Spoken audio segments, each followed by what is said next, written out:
ವೀಕ್ಷಕರೇ, ಈ ಒಂದು ವಿಡಿಯೋದಲ್ಲಿ ಕಾಣ್ತಿರುವಂತಹ ಈ ಒಂದು 19 ವರ್ಷದ ಮನೀಷಾ ಎಂಬ ಹೆಸರಿನ ಈ ಯುವತಿ ಸ್ವಭಾವತಃ ಶಾಂತ ಸ್ವಭಾವದ ಮತ್ತು ಮಿತವಾಗಿ ಮಾತನಾಡುವಂತ, ತನ್ನ ಮನೆಯವರ ಜೊತೆಗಲ್ಲದೆ ಇತರರ ಜೊತೆ ಕೂಡ ಹೆಚ್ಚು ಸೇರದ ಹಾಗೂ ಬೆರೆಯದಂತ ಸಭ್ಯ ಹುಡುಗಿ. ಹೀಗಿದ್ದಂತ ಅವಳು ತನ್ನ ಜೀವನ ಇಷ್ಟೊಂದು ಅತ್ಯಂತ ಮತ್ತು ಭೀಕರ ಆಗುತ್ತೆ ಅಂತ ಯಾವತ್ತೂ ಕೂಡ ಊಹೆ ಮಾಡಿರಲಿಲ್ಲ.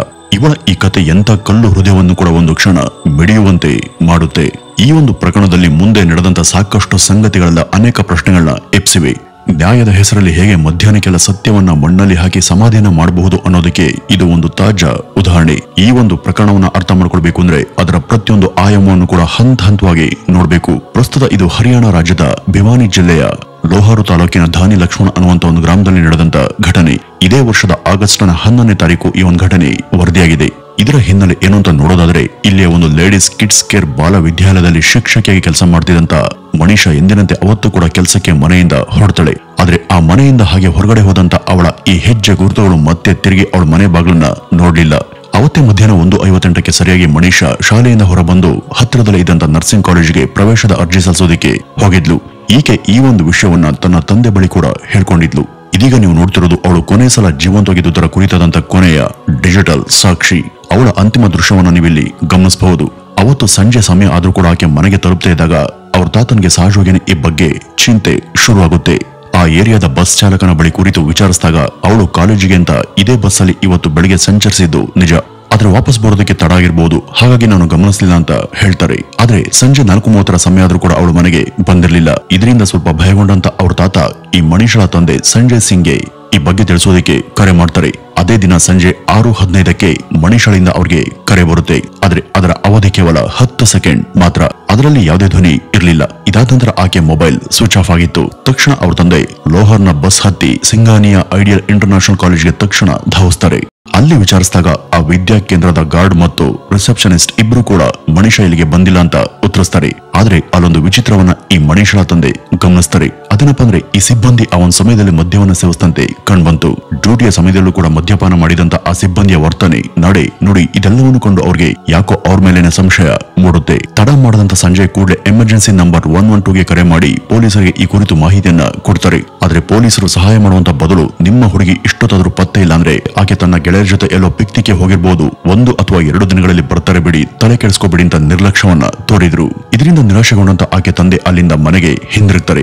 ಮುಂದಿನ ದಿನ ಅಂದ್ರೆ ಆಗಸ್ಟ್ 12ನೇ ತಾರೀಕು ಸಂಜೆ ಮತ್ತೆ ಠಾಣೆಗೆ ಹೋಗ್ತಾರೆ. ಆದ್ರೆ ಅವರ ದೂರಿಗೆ ತಕ್ಷಣ ರೆಸ್ಪಾಂಡ್ ಮಾಡದೆ ದಿನ ಪೂರ್ತಿ ಅದು ಇದು ನೆವ ಹೇಳ್ತಾ ಸಂಜೆ 5:30 ಹೊತ್ತಿಗೆ ಆ ಠಾಣೆಯ ASI ಶಕುಂತಲ್ ಅವರು ಈ ಒಂದು ದೂರಿನ FIR ಅನ್ನ ದಾಖಲು ಮಾಡ್ತಾರೆ. ತನಿಖೆ ಮಾಡೋದಕ್ಕೆ ಅವರು ಮನೀಷಾ ಹೋಗಿದಂತ ಆ ಒಂದು ಕಾಲೇಜಿಗೆ ಹೋದಾಗ್ಲೂ ಕೂಡ ಅಲ್ಲಿಯ ಸಿಬ್ಬಂದಿ ತಮ್ಮ CCTV ಫುಟೇಜ್ ತೋರಿಸೋದಕ್ಕೆ ನಿರಾಕರಿಸ್ತಾರೆ. ಇದಕ್ಕೆ ಸರಿಯಾಗಿ ಅಲ್ಲಿಗೆ ಹೋಗಿದ್ದಂತ ಪೊಲೀಸ್ ಕೂಡ ಈ ಬಗ್ಗೆ ಹೆಚ್ಚಿನ ಮುತುವರ್ಜಿಯನ್ನ ವಹಿಸಲಿಲ್ಲ ಹಾಗೂ ಆಕೆಯ ಮೊಬೈಲ್ ಅನ್ನು ಟ್ರೇಸ್ ಮಾಡಿ ಕೊನೆಗೊಂದು ಲೊಕೇಶನ್ ಬಗ್ಗೆ ತಿಳಿದುಕೊಳ್ಳುವಂತ ಪ್ರಯತ್ನ ಕೂಡ ಅವರು ಮಾಡಲಿಲ್ಲ.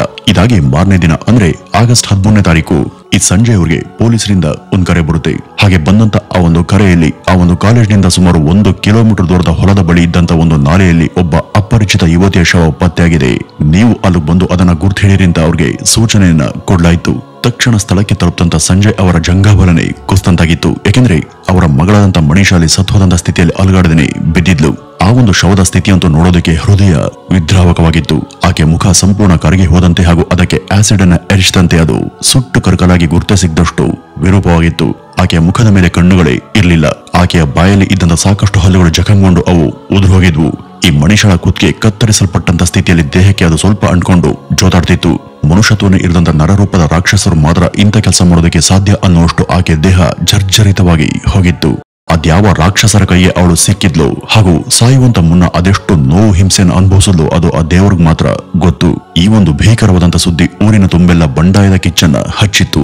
ಇದು ಕಾಡ್ಗಿಚ್ಚಿನ ರೀತಿ ಸುತ್ತಮುತ್ತ ಎಲ್ಲಾ ಕಡೆ ಹಬ್ಬಿದ ಕೂಡಲೇ ಆ ಊರ ಜನರು ಗುಂಪನ್ನ ಕೂಡಿ ಆಕ್ರೋಶದಿಂದ ನಮ್ಗೆ ನ್ಯಾಯ ಬೇಕು ಅಂತ ಆಗ್ರಹಿಸಿದ್ರು. ಪೊಲೀಸರು ಮನೀಷಳ ದೇಹವನ್ನ ಅಲ್ಲಿಂದ ತಕ್ಷಣ ಸೀಸ್ ಮಾಡಿ ಹತ್ತಿರದ ಭಿವಾನಿ ಸಿವಿಲ್ ಆಸ್ಪತ್ರೆಗೆ ಮರಣೋತ್ತರ ಪರೀಕ್ಷೆಗೆ ಕಳುಹಿಸ್ತಾರೆ. ಅಲ್ಲೇನ್ ನಡೆದಿದೆ ಹಾಗೂ ಯಾವೆಲ್ಲ ದೈಹಿಕ ದೌರ್ಜನ್ಯ ಮತ್ತು ಹಿಂಸೆಗಳಿಗಾಗಿ ಆಕೆ ಪ್ರಾಣ ಹೋಗಿದೆ ಅಂತ ಕೂಡಲೇ ತಿಳಿಯೋದಕ್ಕೆ ಆ ಒಂದು ಮರಣೋತ್ತರ ಪರೀಕ್ಷೆ ವರದಿ ಅತ್ಯಂತ ಮುಖ್ಯ ಆಗಿತ್ತು. ಹೀಗಾಗಿ ಇದರ ಮೊದಲ ವರದಿ ಆಗಸ್ಟ್ 14ನೇ ತಾರೀಕು ಅಲ್ಲಿಯ ಭಿವಾನಿ ಸಿವಿಲ್ ಹಾಸ್ಪಿಟಲ್ ನಲ್ಲಿ ನಡೆಯುತ್ತೆ. ಈ ಒಂದು ವರದಿಯಿಂದ ಈ ಒಂದು ಹತ್ಯೆ ಕುರಿತಾಗಿ ಸಾಕಷ್ಟು ವಿಷಯಗಳು ಬಹಿರಂಗವಾಗಿದ್ವು. ಹಾಗಾದ್ರೆ ಇಲ್ಲಿ ಅದರಿಂದ ಜನರಿಗೆ ಸ್ಪಷ್ಟವಾಗಿದ್ದೇನು? ಯಾರೋ ಕರುಣೆ ಇಲ್ಲದಂತ ಕೆಲ ದುಷ್ಟ ಮೃಗಗಳು ಮನೀಷಾಳ ಮೇಲೆ ಅಮಾನುಷವಾದಂತ ಅತ್ಯಾಚಾರ ಮಾಡಿ ಹಿಂಸೆಗೊಳಿಸಿ ಕೊಂದಿದ್ದಾರೆ ಅನ್ನೋದು ಮೇಲ್ನೋಟಕ್ಕೆ ಅತ್ಯಂತ ಸ್ಪಷ್ಟವಾಗಿ ಗೋಚರಿಸ್ತಾ ಇತ್ತು. ಅದರ ರಿಪೋರ್ಟ್ ನಲ್ಲಿ ವೈದ್ಯರು ಬೇರೆದೇ ವಿಷಯವನ್ನ ಬರೆದಿದ್ರು. ಅದರಲ್ಲಿ ಅವರು ಇನ್ನಷ್ಟು ಬೆಚ್ಚಿ ಬೀಳಿಸುವಂತ ಭಯಾನಕ ಅಂಶಗಳನ್ನ ಹೇಳಿದ್ರು. ಅವಳ ಕಿಡ್ನಿ ಹಾಗೂ ಇತರ ಒಳಾಂಗಣ ಅವಯವಗಳಲ್ಲಿ ಒಂದು ವಿಷಕಾರಿ ಕೆಮಿಕಲ್ ಅಂಶ ಪತ್ತೆಯಾಗಿತ್ತು. ಇದು ಅನೇಕ ವಿಷಕಾರಿ ಆದಂತ ಕೀಟನಾಶಕಗಳಲ್ಲಿ ಸಾಮಾನ್ಯವಾಗಿ ಕಂಡುಬರುವಂತಹ ರಾಸಾಯನಿಕ ಅಂಶ. ಇನ್ನು ಅವಳ ಮೇಲೆ ಅತ್ಯಾಚಾರ ಆಗಿರಬಹುದು ಅನ್ನುವರ ಅಭಿಪ್ರಾಯಕ್ಕೆ ವಿರುದ್ಧವಾಗಿ ಅವಳ ದೇಹ ಅಥವಾ ಬಟ್ಟೆಯಲ್ಲಿ ವೇಡಿಯಣುವಿನ ಅಂಶ ಸಿಕ್ಕಿಲ್ಲ ಎಂಬ ವರದಿ ಅದರಲ್ಲಿತ್ತು. ಸಾಮಾನ್ಯವಾಗಿ ಯಾರ ಮೇಲಾದ್ರೂ ಅತ್ಯಾಚಾರ ನಡೆದಾಗ ಅದನ್ನ ಪ್ರತಿಭಟಿಸುವಂತ ಪ್ರಯತ್ನದಲ್ಲಿ ಸಂತ್ರಸ್ತೆ ಮೈ ಮೇಲೆ ಕೆಲವು ಗಾಯದ ಹಾಗೂ ತರಚಿದ ಗಾಯಗಳು ಆಗೋದು ಬಹು ಕಾಮನ್. ಆದ್ರೆ ವಿಚಿತ್ರ ಅಂದ್ರೆ ಮನುಷ್ಯಳ ದೇಹದ ಮೇಲೆ ಎಲ್ಲೂ ಕೂಡ ಹೋರಾಟದ ಗುರುತುಗಳೇ ಇರಲಿಲ್ಲ. ಹಾಗಾದ್ರೆ ಮನುಷ್ಯ ಎಲ್ಲರೂ ತಿಳಿದಂತೆ ಅತ್ಯಾಚಾರದಿಂದ ಪ್ರಾಣವನ್ನ ಕಳೆದುಕೊಂಡಿರ್ಲಿಲ್ವಾ? ಹೀಗೊಂದು ದೊಡ್ಡ ಅನುಮಾನ ಆಕೆ ದೇಹದ ಮೇಲೆ ನಡೆದಂತ ಮೊದಲ ಹಂತದ ಮರಣೋತ್ತರ ಪರೀಕ್ಷೆ ವರದಿಯಲ್ಲಿ ನಮೂದಾಗಿತ್ತು. ಹೀಗಾಗಿ ಈ ಮನುಷ್ಯ ಮೇಲೆ ಯಾವುದೇ ತರಹದ ಅತ್ಯಾಚಾರ ನಡೆದಿಲ್ಲ ಹಾಗೂ ಇದು ಕೊಲೆ ಕೂಡ ಅಲ್ಲ. ಬದಲಿಗೆ ಇದು ಆಕೆನೆ ತನ್ನ ಪ್ರಾಣವನ್ನ ಕಳೆದುಕೊಂಡಿದ್ದಾಳೆ. ಕೀಟನಾಶಕದಂತಹ ರಾಸಾಯನಿಕಗಳಿರುವಂತಹ ಯಾವುದೋ ಒಂದು ವಿಷದ ಸೇವನೆಯಿಂದ ಉಂಟಾದಂತಹ ಸ್ವಯಂ ಸಾವು ಅಂತ ಪೊಲೀಸರು ಈ ವರದಿಯ ಅನ್ವಯ ತೀರ್ಮಾನಿಸಿದ್ರು. ಇದು ಜನರ ಕೋಪವನ್ನ ಇನ್ನಷ್ಟು ಹೆಚ್ಚಿಸಿತ್ತು. ಇದು ಪೊಲೀಸ್ ಹಾಗೂ ಕೆಲ ಪ್ರಭಾವಿ ವ್ಯಕ್ತಿಗಳ ರಾಜಕೀಯದಿಂದ ಆಗ್ತಿರುವಂತಹ ಹೈ ಡ್ರಾಮಾ.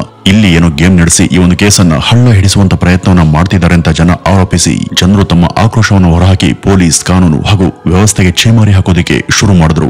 ನಮ್ಮಲ್ಲಿ ಅನೇಕ ಸಲ ಇಂಥ ಸೂಕ್ಷ್ಮ ಹಾಗೂ ತುರ್ತು ಕೇಸುಗಳಲ್ಲಿ ಒಂದು ಸಲಕ್ಕಿಂತ ಹೆಚ್ಚಿನ ಸಲ ಆ ದೇಹದ ಮರಣೋತ್ತರ ಪರೀಕ್ಷೆನ ಕೆಲವಾರು ಹಂತಗಳಲ್ಲಿ ಮಾಡ್ತಾರೆ. ಏಕೆಂದ್ರೆ ಈ ರೀತಿ ಮಾಡಿದಾಗಲೇ ಅಲ್ಲಿ ನಡೆದಿರಬಹುದಾದಂತಹ ಸತ್ಯಾಂಶ ಗೊತ್ತಾಗೋದು. ಹಾಗಾಗಿ ಈ ಮನುಷ್ಯಳ ದೇಹವನ್ನು ಕೂಡ ಎರಡನೇ ಸಲ ಮತ್ತೊಮ್ಮೆ ಮರಣೋತ್ತರ ಪರೀಕ್ಷೆಗೆ ಒಳಪಡಿಸಲಾಯಿತು.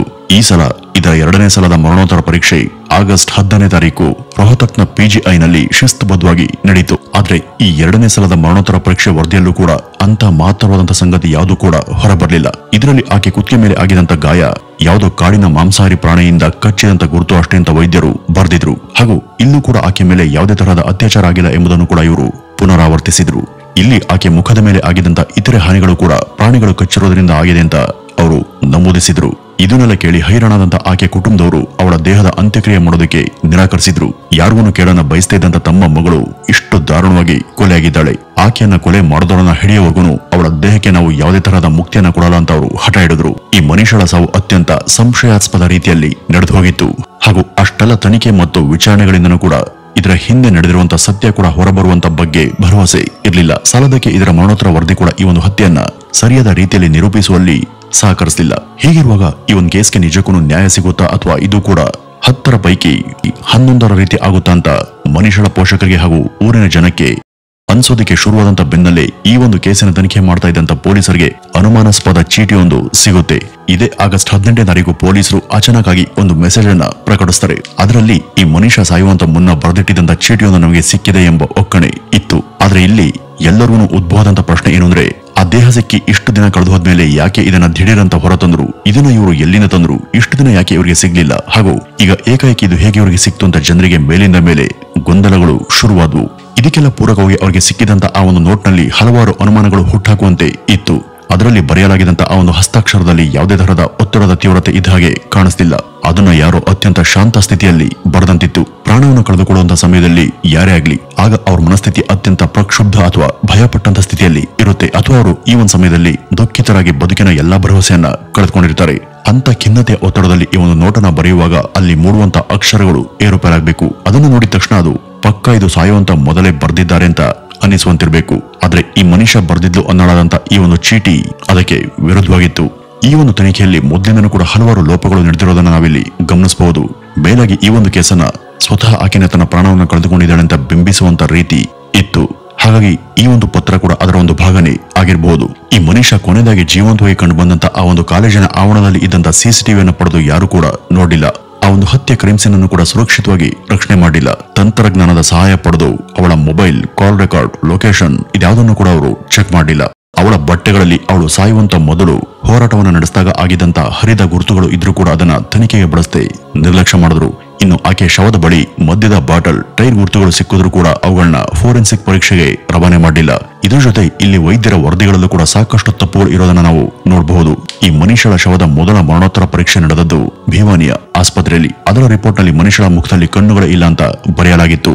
ಆದ್ರೆ ಎರಡನೇ ಸಲ ಆದಂತಹ ಪರೀಕ್ಷೆಯಲ್ಲಿ ಅವಳ ಕಣ್ಣುಗಳ ಕೋರ್ನಿಯಾ ಹಾಗೂ ಪ್ಯೂಪಿಲ್ ಡಿಕಂಪೋಸ್ ಆಗಿದೆ ಎಂಬ ವಿವರ ನಮೂದಾಗಿತ್ತು. ಅಸಲಿ ಅವಳ ಮುಖದಲ್ಲಿ ಕಣ್ಣುಗಳೇ ಇರಲಿಲ್ಲ ಅಂದ್ಮೇಲೆ ಡಿಕಂಪೋಸ್ ಆಗೋದಿಕ್ಕೆ ಹೇಗ್ ಸಾಧ್ಯ ಅಲ್ವಾ? ಇನ್ನು ಭಿವಾನಿಯ ವರದಿ ಪ್ರಕಾರ ಅವಳ ದೇಹದ ಕೇವಲ ಅರ್ಧ ಕಿಡ್ನಿ ಹಾಗೂ ಸ್ಪಿನ್ ಎಂಬ ಅಂಗವನ್ನ ಅದು ರೋಹತಕ್ಗೆ ಕಳಿಸಿತ್ತು. ಆದ್ರೆ ಈ ರೋಹತಕ್ನ ಪಿಜೆ ಆಸ್ಪತ್ರೆ ವರದಿಯಲ್ಲಿ ಇವೆಲ್ಲ ಸುಸ್ಥಿತಿಯಲ್ಲಿವೆ ಹಾಗೂ ಸಾಯುವಂತ ಸಮಯದಲ್ಲಿ ಅವು ಚೆನ್ನಾಗಿ ಕೆಲಸ ಮಾಡ್ತಾ ಇದ್ವು ಅಂತ ವರದಿ ನಮೂದಾಗಿತ್ತು. ಈ ಹಿಂದೆ ಭಿವಾನಿ ಆಸ್ಪತ್ರೆ ವರದಿಯಲ್ಲಿ ಇವೆಲ್ಲ ತೀವ್ರ ಘಾಸಿಯಾಗಿವೆ ಅಂತ ಅಲ್ಲಿನ ವೈದ್ಯರು ತಿಳಿಸಿದ್ರು. ಹೀಗಿರುವಾಗ ಈ ರೋಹತಕ್ಕೆ ಬರುವಷ್ಟರಲ್ಲಿ ಅವಳ ದೇಹದಲ್ಲಿ ಜಖಂ ಆಗಿದಂತ ಇವೆಲ್ಲ ಆಕ್ಟಿವ್ ಆಗಿದ್ದು ಹೇಗೆ? ಇಂಥ ಸಾಕಷ್ಟು ವ್ಯತ್ಯಾಸಗಳು ಮತ್ತು ಭಿನ್ನತೆಗಳು ಈ ಎರಡೂ ಆಸ್ಪತ್ರೆಗಳ ವರದಿಯಲ್ಲಿ ಇದ್ವು ಹಾಗೂ ಇವು ಒಂದಕ್ಕೊಂದು ತಾಳೆಯಾಗದಂತ ವರದಿಗಳು. ಇನ್ನು ಪೊಲೀಸರು ತಮ್ಮ ಮೊದಲ ದಿವಸದ ವಿಚಾರಣೆಯಲ್ಲಿ ಇಲ್ಲಿ ಅತ್ಯಾಚಾರದಂತ ಏನೋ ತಪ್ಪು ನಡೆದು ಹೋಗಿ ಕತ್ತನ್ನ ಸೀಳಿ ಕೊಲೆ ಮಾಡಿದ್ದಾರೆ ಅಂತ ಬರೆದಿದ್ರು.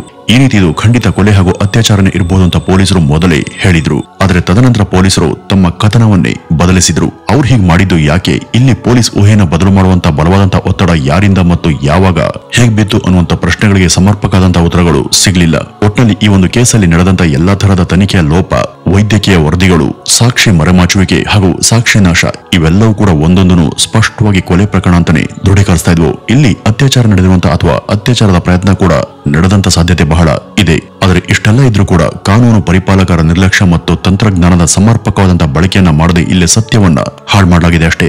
ಹೀಗಾಗಿ ಈ ಒಂದು ಕೇಸಲ್ಲಿ ನಿಜವಾದಂತ ನ್ಯಾಯ ಸಿಗೋದು ಬಹುತೇಕ ಅಸಾಧ್ಯ ಅಂತಾನೆ ಹೇಳ್ಬಹುದು. ವೀಕ್ಷಕರೇ, ಈ ಒಂದು ಕೇಸ್ ಇನ್ನೂ ಕೂಡ ಮುಂದುವರೆದಿದೆ. ಆದ್ರೂ ಸರಿಯಾದಂತ ನ್ಯಾಯ ಸಿಕ್ಕಿ ತಪ್ಪಿತಸ್ಥರಿಗೆ ಶಿಕ್ಷೆ ಆಗುತ್ತಾ ಅಂತ ಕಾದ್ ನೋಡ್ಬೇಕಿದೆ ಅಂತ ಹೇಳ್ತಾ ಇವತ್ತಿನ ಈ ಒಂದು ವಿಡಿಯೋವನ್ನ ಇಲ್ಲಿಗೆ ಮುಗಿಸೋಣ. ನಮಸ್ಕಾರ.